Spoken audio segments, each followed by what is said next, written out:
Hello everyone, कैसे हैं आप सब। होप आप सभी की प्रैक्टिस बहुत ही अच्छी चल रही होगी। मेरा नाम है रिया भारद्वाज और आप सभी का स्वागत है अपने channel memory point maths with Riya di में। लास्ट हम लोगों ने एक्सरसाइज नंबर 8.1 का क्वेश्चन नंबर 1, 2 एंड 3 कंप्लीट कर लिए थे। होप उनकी प्रैक्टिस आपने खुद से कर ली होगी। आज स्टार्ट करते हैं 8.1 के क्वेश्चन नंबर 4 से। ओके, तो चलिए विदाउट डिले रीड आउट करते हैं क्या कह रहा है क्वेश्चन नंबर 4। क्वेश्चन नंबर 4 में हमें गिवन है 15 cot a is equals to 8। Find करना है साइन एंड सेक ए की वैल्यू। ठीक है, काफ़ी अच्छा सा क्वेश्चन लग रहा है, बट जो हम लोगों को गिवन है वो क्या है, वो है 15 cot a की वैल्यू जो कि कितनी है 8। अभी 15 cot a क्या है, तो क्या मैं इसको इस तरीके से लिख सकती हूँ cot a is equals to 8/15। 15 को ले आइए डिवाइड में, तो अब हम लोगों को क्लियर हो रहा है ना कि क्या चीज़ है ये हम लोगों को cot a का रेशियो दिया हुआ है ना। अब बात हो रही है एंगल ए की। तीनों में हम लोगों को एंगल ए के अकॉर्डिंग ही हमारे जो रेशियोज हैं उन्हें फाइंड करना है, तो एंगल ए के अकॉर्डिंग स्टडी करेंगे और परपेंडिकुलर बेस देखते हैं। ठीक है, तो ये तो हो गया हमारा 90 डिग्री। कोई राइट एंगल ट्रायंगल है जिसके अंदर 90 डिग्री के जस्ट सामने वाली साइड हमारी हो गई हाइपोटेनियस। इसको नाम दे देते हैं एंगल ए, बी एंड सी। अब हमें जो स्टडी करना है वो अकॉर्डिंग टू एंगल ए करना है, क्योंकि हमें कॉट ए की वैल्यू गिवन है, साइन ए की वैल्यू फाइंड करनी है और सेक ए की वैल्यू फाइंड करनी है। तो अकॉर्डिंग टू एंगल ए इसकी जो जस्ट सामने वाला साइड होगा वो तो हो जाएगा हमारा परपेंडिकुलर, और ये वाली साइड हो जाएगी हमारी बेस। क्लियर है ये चीज़। अब हमें जो कॉट ए का रेशियो गिवन है वो क्या है 8/15। अब इसके लिए हमें सबसे पहले ये पता होना चाहिए कि कॉट ए या फिर जो हमारा कॉट है वो होता क्या है ना। तो उसके लिए हमारे पास एक ट्रिक थी, क्या थी वो, पंडित बद्री प्रसाद हरर बोले वाली।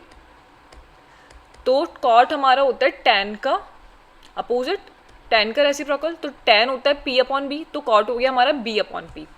तो ये जो वैल्यू हमें गिवन है ये हमें गिवन है b/p की। क्लियर है ये चीज़, b/p की वैल्यू हम लोगों को गिवन है। अब यहाँ पर ध्यान रखने वाली बात क्या है कि यहाँ हम लोग लेंगे 8 के मल्टीपल्स और 15 के मल्टीपल्स। क्यों? क्योंकि ये हम लोगों को रेशियोज गिवन है। तो मल्टीपल लेने के लिए इंटू कर देते हैं k से, है ना। k से इंटू करके क्या मतलब हुआ इसका कि हम लोग यहाँ पे 8 के मल्टीपल्स में जितनी भी डिजिट्स हैं और 15 के मल्टीपल्स में जितनी भी डिजिट्स हैं वो सारी हमारी b की वैल्यू और p की वैल्यू हो सकती हैं। क्लियर है ना ये चीज़। ठीक है, तो 8 के और 15 के ये हमारी वैल्यूज़ हो गई किसकी, b की वैल्यू तो हो गई 8 के और p का वैल्यू हो गया हमारा 15 के। अब हमें फाइंड क्या करना है, साइन ए का वैल्यू और सेक ए का वैल्यू। तो दोनों के लिए हमें h की ज़रूरत पड़ेगी, यानी हाइपोटेनियस की ज़रूरत पड़ेगी। तो सबसे पहले फाइंड कर लेते हैं हमारा hypotenuse by using Pythagoras theorem. तो लिखते हैं बाय यूजिंग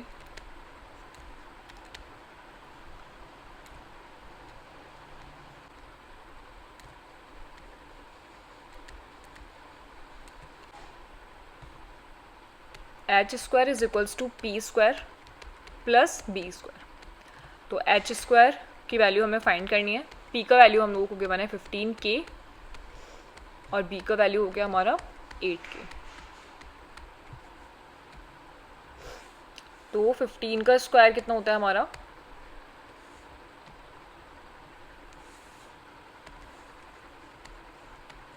फिफ्टीन का स्क्वायर होता है 225k स्क्वायर प्लस 64k। तो h स्क्वायर का वैल्यू हमको कितना मिला, 225 को जब हमने 64 में प्लस करा तो ये हो गया हमारा 9, 8 और 289 के स्क्वायर, और इस पे आ जाएगा रूट। क्लियर है। तो 289 जो है हमारा वो 17 का स्क्वायर होता है, यानी ये हो गया हमारा 17k। तो हम लोगों को जो h का वैल्यू मिल गया वो कितना मिल गया 17k। अब हम लोगों को h का वैल्यू पता है 17k, p का वैल्यू पता है कितना 15k और b का वैल्यू पता है 8k। तो हम लोग इजीली हमारे जो बाकी के रेशियोज़ हैं उनके वैल्यूज़ फाइंड कर सकते हैं, क्या क्या, साइन ए और सेक ए। तो सबसे पहले साइन ए देख लेते हैं। साइन ए होता है हमारा p/h, p/h ही होता है ना।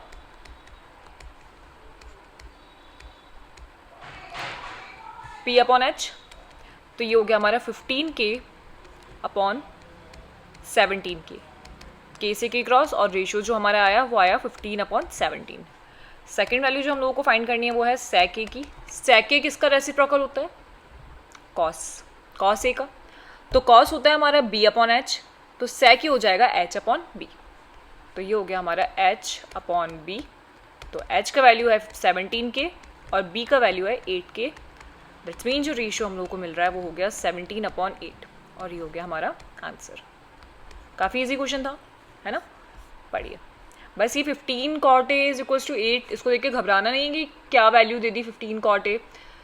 इसको इजी बनाने की कोशिश कीजिए, किस अकॉर्डिंग इसको इजी बना सकते हैं। तो 15 को लेकर डिवाइड में, तो हम लोगों को cot a का रेशियो मिल गया और बस बाकी सारी वैल्यूज़ हम लोगों ने ईजिली फाइंड कर ली। पढ़िए।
ओके, इजी क्वेश्चन था बिल्कुल।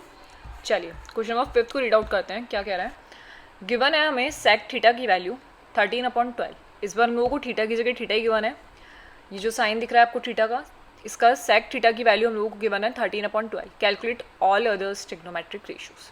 ओके, सारे जो ट्रिग्नोमेट्रिक रेशियोज है वो हमें सेक थीटा की वैल्यूज़ के अकॉर्डिंग फाइंड करने हैं।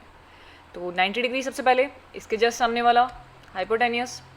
आप किसी भी एक एंगल को मान लीजिए थीटा, तो हम लोग ए को ही मान लेते हैं। ए जो है हमारा, ये हो गया हमारा थीटा, ठीक है। इसके जस्ट सामने वाला वैल्यू हो गया हमारा पी और ये हो गया बी। इसका ध्यान रखिएगा। तो स्टार्ट करते हैं जो गिवन है उसकी वैल्यू से। तो गिवन है हमें कि जो सेक थीटा है वो है 13 अपॉन 12। अब सेक क्या होता है, सबसे पहले ये देखिए, सेक होता है कॉस का रेसिप्रोकल, यानी एच अपॉन बी हो जाएगा। तो ये जो वैल्यू हम लोगों को गिवन है ये है एच अपॉन बी की वैल्यू। क्लियर है? बट हम लोगों को गिवन है सेक थीटा रेशियो की फॉर्म में, है ना? रेशियो की फॉर्म में गिवन है, कोई परफेक्ट मेजरमेंट हमें गिवन नहीं है कि 13 सेंटीमीटर या 12 सेंटीमीटर हमें गिवन है, नहीं। ये जो वैल्यू हमें गिवन है ये है रेशियो। तो हम लोग इसके साथ में इसके मल्टीपल्स भी लेंगे।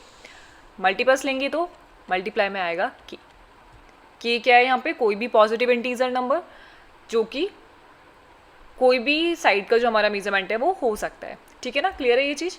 तो सेक थीटा हो जाएगा हमारा 13 के अपॉन 12 के। तो एच का वैल्यू हो गया हमारा 13 के और बी का वैल्यू हो गया हमारा 12 के। अब हम लोगों को सारे ट्रिग्नोमेट्रिक रेशियोज फाइंड करने, तो पी की ज़रूरत तो पड़ेगी। तो सबसे पहले फाइंड कर लेते हैं पी बाय यूजिंग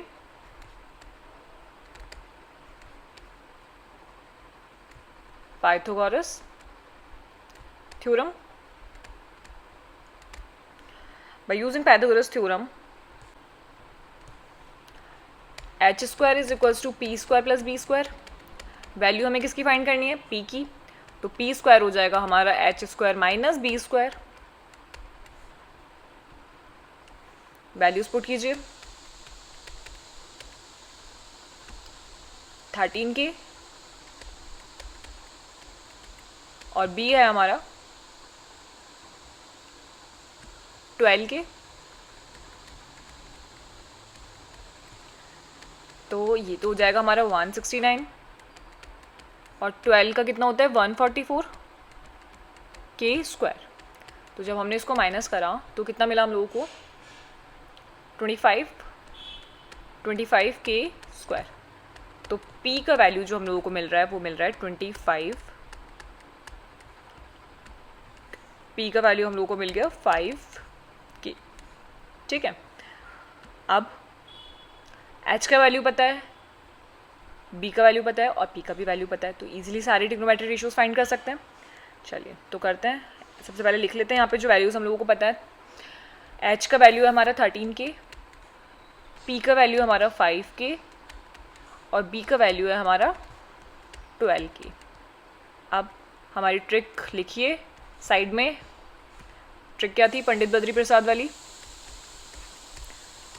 तो और स्टार्ट कीजिए हमारे सारे रेशियोज फाइंड करना। तो फर्स्ट रेशियो हो जाएगा हमारा साइन थीटा का।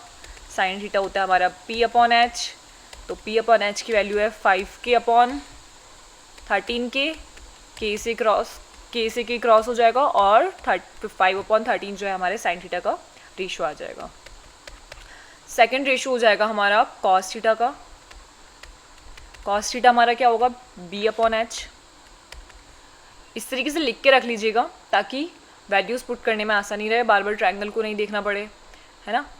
अब इजीली हम लोग यहाँ से लिख सकते हैं, तो ये हो जाएगा हमारा 12K और H है हमारा 13K, K से K क्रॉस, तो रेशियो हो गया 12/13।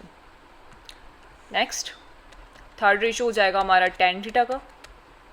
टेन थीटा क्या होता है हमारा P/B, P/B, यानी कि P है हमारा 5K और B है हमारा 12K, तो ये हो जाएगा हमारा 5/12। फोर्थ रेशियो हमारा हो जाएगा साइन का अपोजिट, साइन का रेसिप्रोकल, यानी कि कॉसेक थीटा। कॉसेक थीटा हो जाएगा हमारा H/P, तो ये हो जाएगा हमारा 13K/5K, यानी 13/5। ओके। नेक्स्ट फिफ्थ जो रेशियो है हमारा वो होता है H/B। H/B यानी सेक थीटा, कॉस का अपोजिट, कॉस का रेसिप्रोकल H/B जो कि 13/12 होगा, और ये वैल्यू हम लोगों को ऑलरेडी गिवन है 13/12, है ना। तो इसको रहने देते हैं, डायरेक्टली कौन सा लिखते हैं, लास्ट वाला जो रेशियो है कॉसेक थीटा, और लास्ट बचा हमारा B/P यानी कि कॉट थीटा। कॉट थीटा हो जाएगा हमारा B/P, B/P that's mean 12K/5K is equals to 12/5। कितना इजीली फाइंड कर लिया, ये हो गया हमारा आंसर। सारे रेशियोज इजीली मिल गए, बस एक वैल्यू, एक रेशियो हम लोगों को गिवन था, एक ट्रिग्नोमेट्रिक रेशियो हम लोगों को गिवन था, उसके अकॉर्डिंग हम लोगों ने परपेंडिकुलर फाइंड किया और हमारे जो बाकी ट्रिग्नोमेट्रिक रेशियोज थे उन्हें फाइंड किए। काफ़ी इजी क्वेश्चन था, पढ़ लीजिए एक बार।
अच्छा, एक चीज़ का ध्यान रखिएगा यहाँ पे कि जो √25 का वैल्यू हमने लिखा है, तो इसको हम जब भी सॉल्व करेंगे ना, तो हमारा ±5 के आता है ना। जब भी हम रूट को सॉल्व आउट करते हैं तो हमारा प्लस माइनस दोनों में वैल्यू आता है, बट यहाँ पर हम लोग नेगेटिव वाला जो वैल्यू होता है उसे नेगलेक्ट कर देते हैं। क्यों?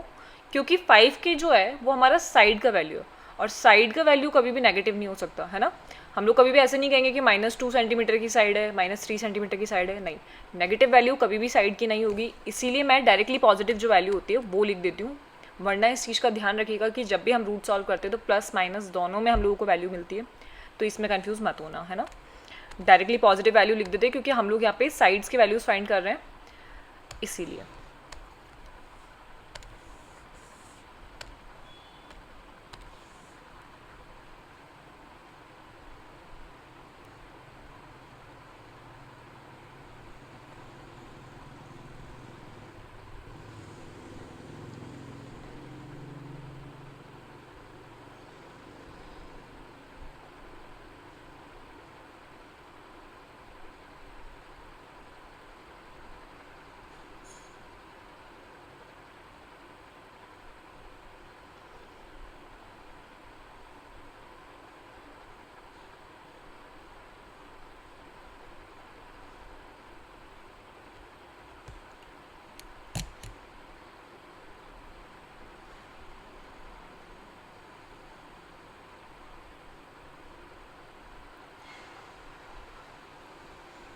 आज के दोनों ही क्वेश्चंस काफ़ी इजी थे।